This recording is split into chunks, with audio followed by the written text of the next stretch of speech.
मुंबई से सटे मीरा भाईंदर से अनोखी खबर। मीरा भाईंदर में एक ऐसा कदम उठाया गया है जो आने वाली पीढ़ी की सड़क सुरक्षा की सोच बदल देगा। बच्चों को अब किताबों से नहीं बल्कि हकीकत के अनुभव से सिखाया जाएगा ट्रैफिक के नियम। जी हाँ, शहर में शुरू हुआ है महाराष्ट्र का पहला और सबसे अनोखा traffic education garden. Mira Bhayandar शहराचे प्रथम आमदार आणि खऱ्या अर्थाने हा मीरा भाईंदर शहराचे शिल्पकार विकास पुरुष श्री गिल्बर्ट जॉन मेंडोसा यांची आज 73वी जन्मदिवस आम्ही साजरा करतोय।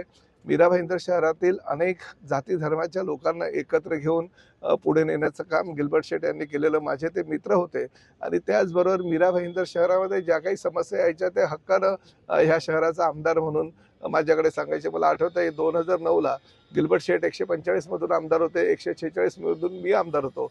पण 5 वर्ष ज्या ज्या गोष्टी त्यांच्या माध्यमातून माझ्या मतदारसंघातील काही असतील तर ते मला हक्कानं सांगायचे आणि त्या मी पूर्ण करायचो।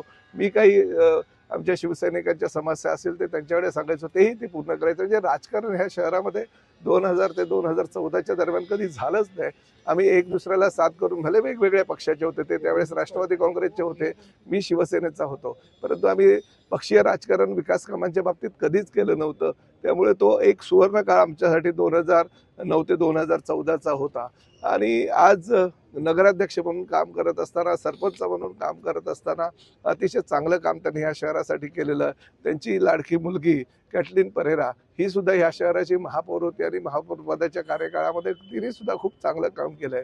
आज गिल्बर्ट शेटच्या माध्यमातून काहीतरी शहराला द्यावं असा माझा मानस होता आणि आजचा दिवस मला मिळाला। हे ट्रॅफिक गार्डनचं काम पूर्ण झालं होतं आणि वाहतूक कोंडी किंवा वाहतुकीवर काही समस्या जर असतील तर त्या कशा मात करायच्या म्हणून ट्रॅफिकचे आमचे काही पोलीस असतील, आरटीओचे आमचे अधिकारी असतील, शालेय विद्यार्थ्यांना महाविद्यालयीन विद्यार्थ्यांचे या ठिकाणी धडे देतील। काही जर सिनियर सिटीजन्स किंवा काही लोकांना अजून काही शिकायचं असेल त्याचे धडे दिवाळीच्या सुट्ट्यांमध्ये देण्याचा आम्ही प्रयत्न करतोय। आणि आज ह्या सुंदरशा असे ट्रॅफिक गार्डनचं उद्घाटन माझी महापौर आणि गिल्बर्ट शेटची मुलगी कॅटलीन परेरा आणि त्यांच्या परिवारातील सगळ्या सदस्यांच्या शुभ हस्ते आम्ही केलं आणि त्याचं लोकार्पण करतोय। परंतु एक गोष्ट मात्र नक्की की ट्रॅफिक गार्डनच्या माध्यमातून सर्वसामान्य जनतेला मीरा भाईंदरच्या याचा खूप फायदा होणार आहे। राज्य शासनाकडून जो काही निधी मीरा भाईंदर शहरातील सगळ्या उद्यानांकरता 50 कोटी रुपये आणलेला, त्यातील हा काही निधीचा वापर ह्या उद्यानासाठी करण्यात आलेला आहे। मीरा भाईंदर शहर में एक ऐतिहासिक पहल की गई।